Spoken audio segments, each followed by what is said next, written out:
விபரீதம். சைகை பாஷையில் நடந்ததை விவரித்த மாற்றுத்திறனாளி.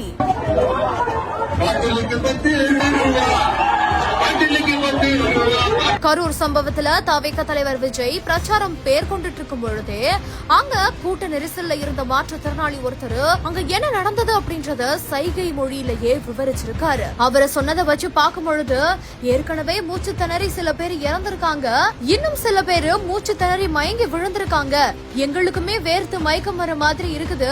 இது சொல்லும் பொழுதே தலைவர் விஜய் பேசிக்கிட்டே தான் இருக்கிறாரு அப்படின்னு சொல்ற மாதிரியா இருக்குது.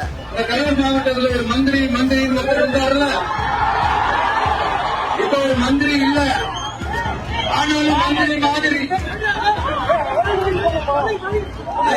சொல்லி தெரியுமா? ஒரு கூவன் கொடுக்கலாமா? பாத்திரத்துக்கு 10 ரூபா.